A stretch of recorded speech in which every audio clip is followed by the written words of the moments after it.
The screech of brakes and the roar of engines filled the air as Gavin Brown's heart hammered in his chest. He stared out the window, his breath catching in his throat.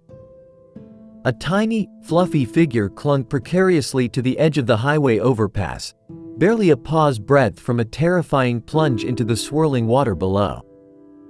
"Mom, stop!" Gavin yelled, his voice frantic.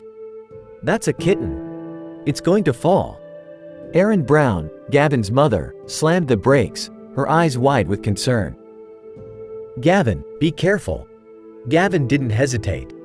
He flung open the car door and sprinted out, heedless of the roaring traffic. He didn't care about the risk.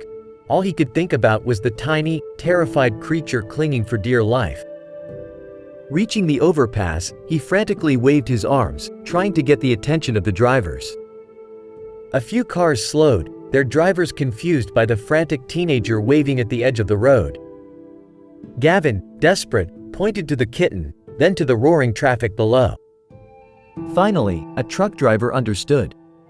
He pulled his rig to the side, his horn blaring, alerting the others to slow down. A wave of understanding washed over the drivers, and the traffic began to crawl. Gavin rushed towards the kitten, his heart pounding with a mix of fear and determination. The tiny creature looked at him with wide, terrified eyes, its mewling a barely audible sound. "It's okay, little guy," Gavin whispered softly, stretching his arm out slowly. The kitten, sensing his gentle intent, took a tentative step towards him.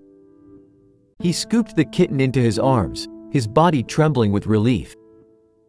The little creature nestled into his warmth, purring softly. Gavin, holding the kitten close, made his way back to the car, his mother's worried face a beacon in the chaos of the highway.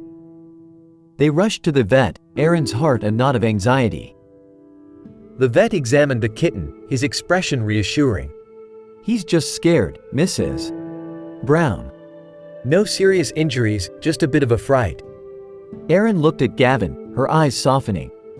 She had never seen him so determined, so passionate. She realized then that the kitten wasn't just a frightened animal to him.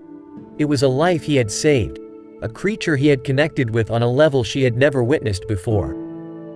On the way home, Gavin held the kitten close, whispering to it, "Lucky, you're one lucky cat." It was a name that fit, considering the situation that led him to finding a family. Erin looked at Gavin, a smile gracing her lips. The kitten was more than just a stray, he was the beginning of a new chapter, a chapter filled with unconditional love, unwavering loyalty, and the warmth of a second chance.